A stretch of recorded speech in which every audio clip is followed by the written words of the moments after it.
3 reasons why you should not start a meditation practice. We talk all the time on this channel about all the different benefits that go along with such practices. Let's flip that around in some things that might be going on in your life as to reasons maybe you should avoid starting or even continuing such practices.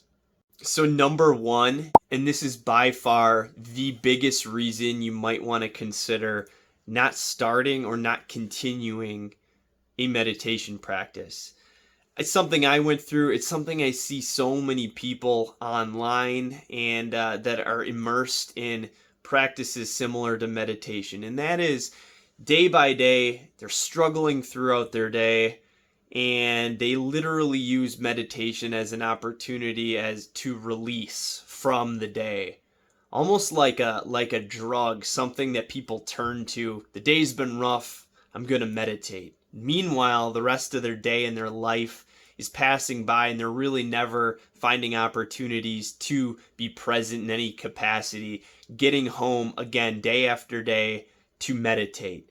Now, by itself, it can be a good thing and even necessary, but if habitually this is taking place, that you're utilizing meditation as an outlet or a release from the rest of your life, might be an opportunity to take a different approach. Some other approaches that you could consider instead of a formal meditation would be things that would allow you to bring mindfulness into your daily life, or being present into your daily life.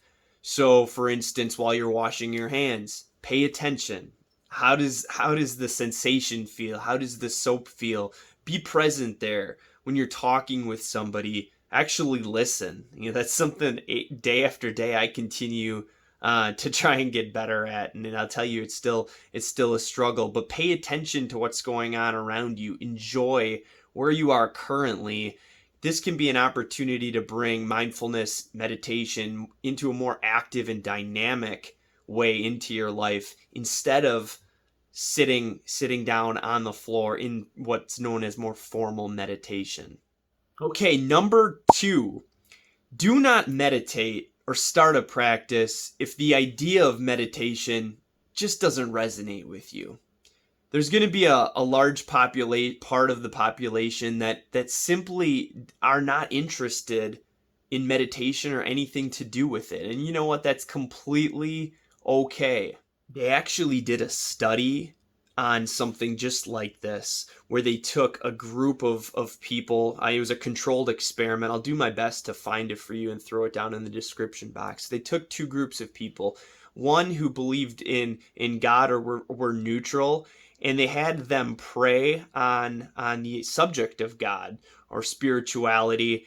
And then they took a group of atheists, did the same experiment, and they found that the people who had a belief in God and the subject matter, their brain activity was significantly higher versus the atheists, which had almost little to no brain activity on the subject, just simply showing that these things aren't always going to resonate with different people. So ensuring that you're not going to start a meditation practice if you don't believe in the idea.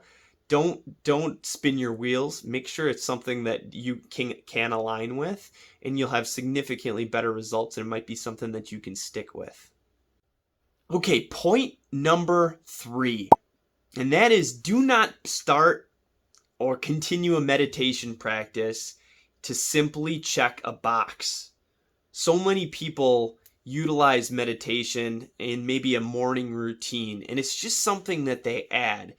They add day after day, and really they're not experiencing anything with it. It's something that, again, back to our previous point, maybe they're not completely resonating with, but yet it is part of their routine.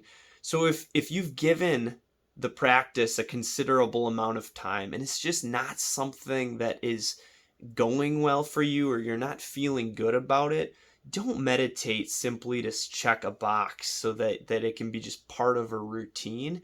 Ensure that you can find something that is going to be more beneficial for you, and I want to talk about that next. So if you've fallen into any of these 3 previous points, maybe you're thinking, what do I do next? So often we think about meditation and everything that goes with it as sitting cross-legged on a floor in some position going om. And of course, there are versions of that, and they can be incredibly powerful. However, it may not resonate with everyone. So what I would encourage you to do is what's an outlet for you that allows you to go deep, to enter into, and to really get into that flow state easily and effortlessly. What activities really light you up where time does seem to disappear? And even more so, what are some activities that allow you to really just turn off your thinking brain, the thing that's always going all the time? What are those activities that for you allow you to be truly present in them? So for some people, it's different forms of exercise or expressing themselves artistically or writing, but find your specific outlet that allows you to, again, be present and to just allow yourself to be versus having that thinking brain going constantly. As a side note, I will say that if you're somewhere in the middle, you really like the value and the idea of meditation, or maybe you've seen some benefits, but the idea of diving a little bit more into an active practice interests you, I would encourage you to look deeper into the practice of breath work and all the different things that go into that. That's something that you can allow yourself to do, so to speak, but also to be present with. And some of the different versions of that can actually allow you to get significantly deeper a whole lot quicker than maybe formal meditation. So on this channel, there's a lot of different guides and guided versions that you can check out. And I would encourage you to look into those if it's something that maybe resonates with you. Okay, so to recap, number one was really do not start a meditation practice or even continue one if day after day you find yourself meditating simply to escape the rest of your life. Allow your rest of your life to be an active version of meditation, and then you might get to a point where you can come back to the practice later on. Number two was don't start a practice similar to meditation if it doesn't resonate with you. If it's something that you're completely turned off by, don't even consider it. Find something that you can get deep into. And then the final point was don't meditate to simply check a box day after day. Again, find something that will allow you to be present, to be in your flow state day after day, without necessarily needing to be thinking about what's taking place at any given point. Thank you so much for watching. If you like this video, please like the video, subscribe if you'd like to see more content like this, and look forward to seeing you next. Thanks.